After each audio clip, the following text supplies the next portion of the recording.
मराठा मावड़ा संगठन ने छत्रपति संभाजीनगर जिला कलेक्टर कार्यालय पर किसानों के कर्ज माफ करने की मांग को लेकर जोरदार विरोध प्रदर्शन किया।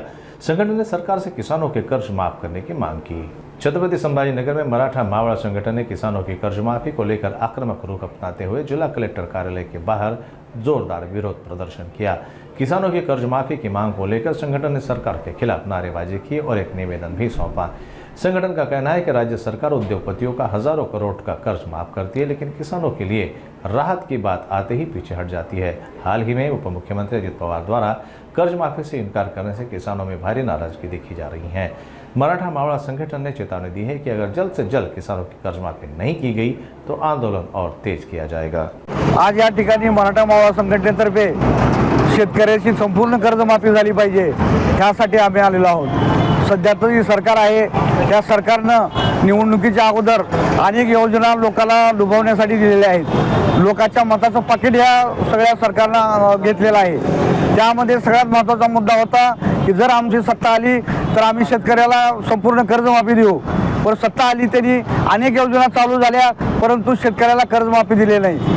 आणि 4 दिवसापूर्वीच अजितदादा पवार ज्यांच्याकडे महाराष्ट्राच्या अर्थ खात्याच्या चाव्या आहेत त्यांनी असं सांगितलं की सध्या शेतकऱ्यांना कर्जमाफी देणं परवडणार नाही। त्यामुळे अजितदादाच्या या वक्तव्याचा आम्ही तीव्र शब्दात निषेध व्यक्त करतो। आणि अजितदादा आम्ही एवढंच सांगायचंय की या महाराष्ट्रामध्ये अनेक घोटाळे झाले, अनेक लोकांनी महाराष्ट्राची संपत्ती लुटून खाल्ली, त्यांच्यावर तुम्ही काय कारवाई केली? आणि जो या देशाचा जो पोशिंदा आहे त्या जगाला आणि देशाला चालवणारा जो शेतकरी आहे तो आज शेतकरी देशोधडीला लागलेला आहे। त्याचा इशारा एकच आहे की या गोरगरीब शेतकऱ्याला कर्जमाफी झाली पाहिजे। जर तुम्ही कर्जमाफी नाही केली तर तुम्ही सरकारच्या विरोधात मराठा मावळा संघटना तीव्र आंदोलन महाराष्ट्रामध्ये करणार। सरकार निष्ठुर झालेलं आहे तर सगळ्यालाच माहिती आहे, परंतु या निष्ठुर सरकारला तर जागा येण्याचं काम मराठा मावळा संघटना करणार आहे। आम्ही सगळ्या जनतेमध्ये जाऊन सांगू, जनतेमध्ये आक्रोश करून सांगू या महाराष्ट्रातला गरीब शेतकरी समाज कर्जमाफी नसल्यामुळं आत्महत्या करतोय, त्यामुळे त्याला मदतीची कुठे तर गरज आहे। त्यामुळे सरकारला सांगू आणि जनतेला सांगू की सरकार किती इंग्रजाची अवलाद आहे हे सध्याला आम्ही सांगण्याचं काम करू। आम्ही महाराष्ट्रातील शेतकऱ्यांना सरसगट कर्जमाफी व्हावी।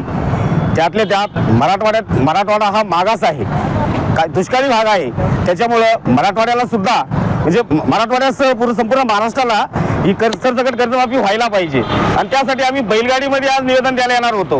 बैल हा शेतकऱ्याचा मित्र आहे, 24 तास सोबत राहणारा, काम करणारा, त्याने कष्ट केले तर शेतकरी कष्ट करतो। मग ते सांगतोय की आता 4 दिवसापूर्वी अजितदादांनी सांगितलं की नाही 31 तारखेपर्यंत तुम्ही कर्ज भरून टाका, असं करा तसं करा, येऊ करा तेऊ करा। अरे हो अजितदादा, तुम्ही हजारो लाखो कोटीचे घोटाळे केलेत। आता शेतकरी का 4 दिवसात पैसे भरणार? अरे तुम्हाला क्लीन चिट मिळाली, कशात मिळाली, काय मिळाली, तुम्हाला कोणी क्लीन चिट माहिती नाही आम्हाला।